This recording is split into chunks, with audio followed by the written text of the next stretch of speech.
ఉప ముఖ్యమంత్రి పవన్కు తీవ్రమైన నడుము నొప్పి అన్నారు సార్. నిన్నే చెప్పారు.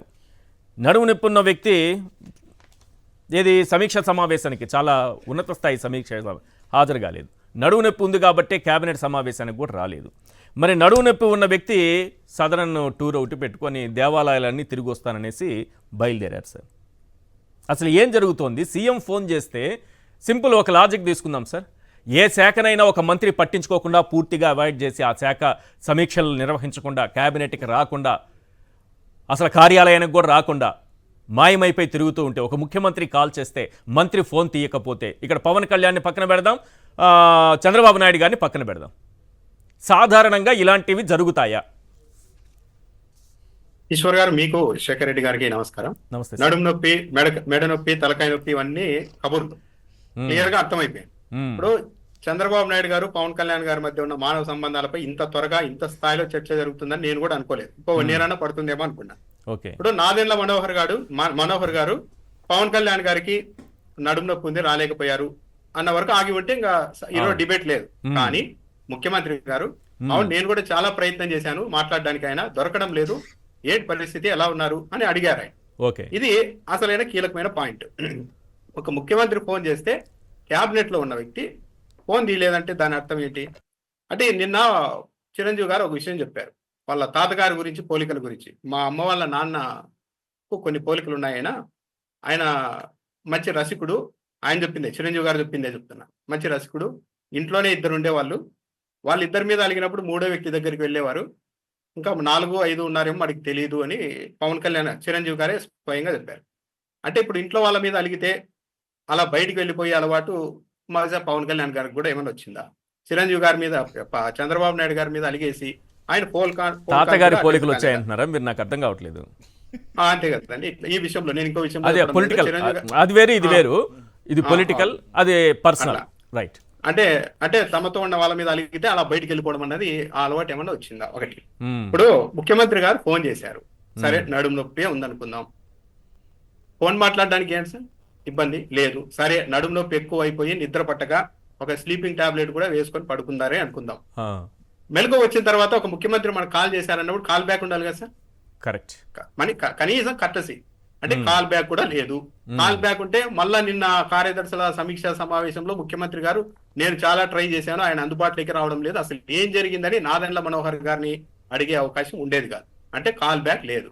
చంద్రబాబు నాయుడు గారు ఫోన్ చేశారు, పవన్ కళ్యాణ్ గారికి తెలుసు, కానీ ఆయన చాలా లైట్ గా తీసుకున్నారంటే పవన్ కళ్యాణ్ గారి దగ్గర చంద్రబాబు నాయుడు గారికి ఉన్న విలువ ఇంతేనా అన్నది ఒక పాయింట్. ఇది గ్యాసిప్ అయితే కాదు.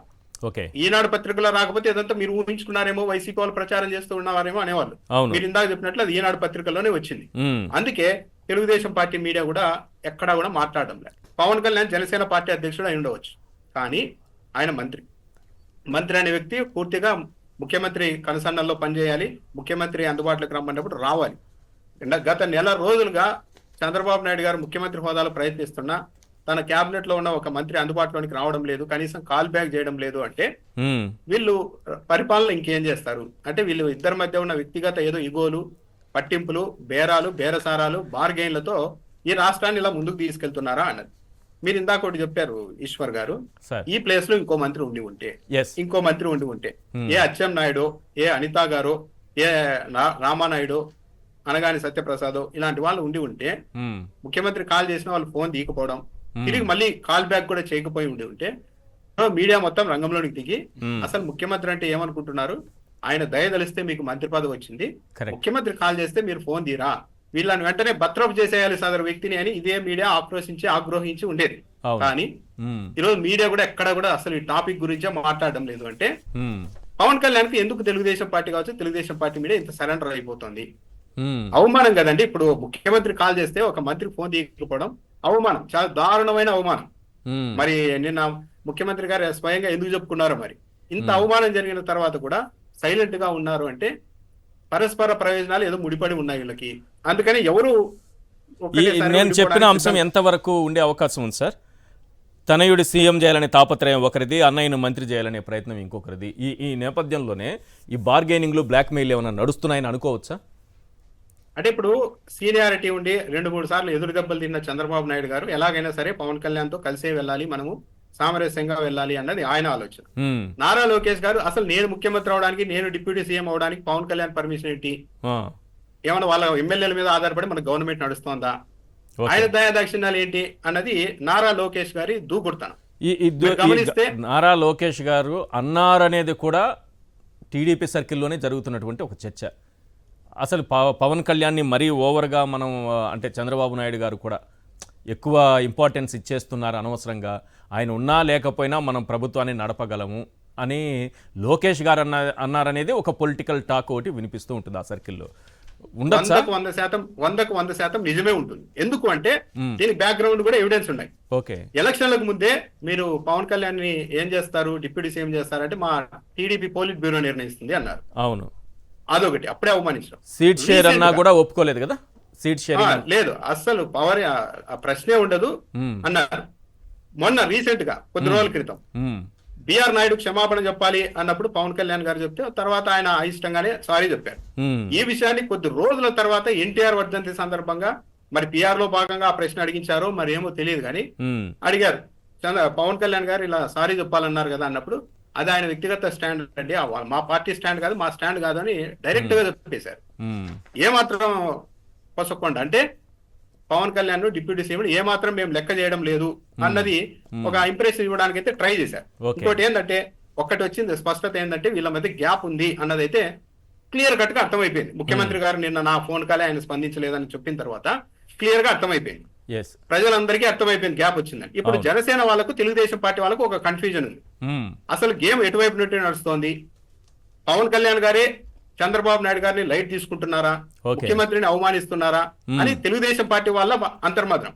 At the same time Janasena వాళ్ళ ఆందోళన ఏంటి అంటే, అభిప్రాయము అనుమానం ఏంటంటే, అసలు ఈ కేబినెట్ సమావేశానికి, నిన్న కార్యదర్శుల సమావేశానికి అసలు పవన్ కళ్యాణ్ గారిని ఆహ్వానించారా లేదా? ఆహ్వానించకుండానే నేను చాలా ట్రై చేశాను, ఆయన అందుబాటులోనికి రాలేదు అని చంద్రబాబు నాయుడు చెప్పడం ద్వారా మళ్ళా నిందను పవన్ కళ్యాణ్ మీదే వేయబోతున్నారా, వేస్తున్నారా అన్నది జనసేన పార్టీలో ఉన్న కూడా అనుమానం.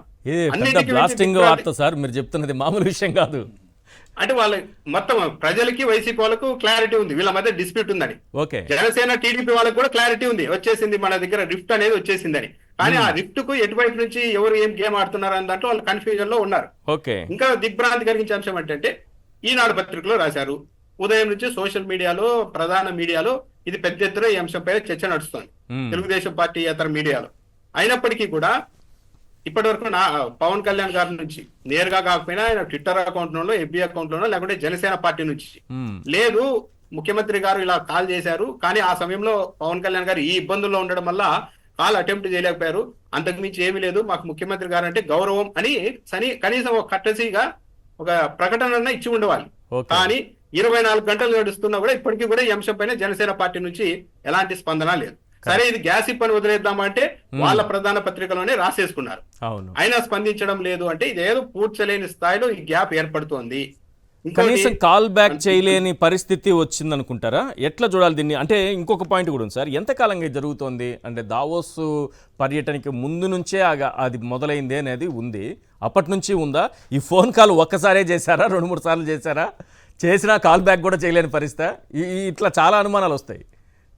తెలుగుదేశం పార్టీ బాగా హర్ట్ అయింది ఎక్కడ అంటే, అదివరకు ఇప్పుడు 2 పార్టీల మధ్య మామూలుగానే ఇవన్నీ ఉంటాయి, పైగా పవన్ కళ్యాణ్ అగ్రెసివ్ గా వెళ్ళడం, నేను సనాతనవాదిని ప్రకటించుకోవడం, ఒక వర్గం ఓట్లని గండి కొట్టి తెలుగుదేశం పార్టీకి బొక్క పెట్టాలని చూడడం, ఇవన్నిటి మీద అసంతృప్తి ఉన్నప్పటికీ కూడా ఎప్పుడైతే తెలుగుదేశం పార్టీకి చెందిన మంత్రి గారిని, అనిత గారిని ఆమె విఫలమయ్యారు, నేను హోంశాఖ తీసుకునే వరకు పరిస్థితి తెచ్చుకోవద్దండి అని హెచ్చరించారు.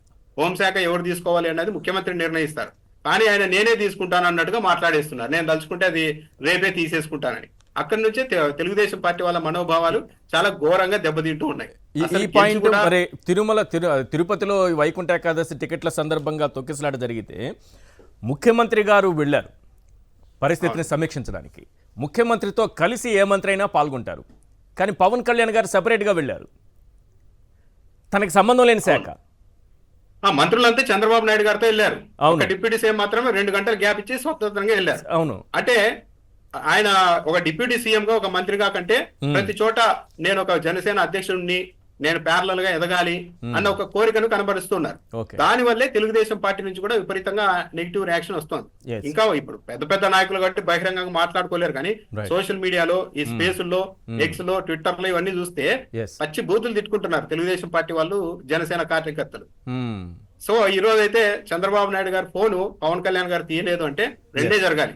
రైట్. ఒకటి, చంద్రబాబు నాయుడు గారికి తెలుగుదేశం పార్టీకి గ్రిప్ ఉంటే, గవర్నమెంట్ మీద పట్టు ఉంటే, పౌరుషం ఉంటే, ఇలా స్పందించని మంత్రి పైన ఇటువైపు నుంచి ఏదో ఒకటి రియాక్షన్ ఘాటుగా ఉండాలి. కరెక్ట్.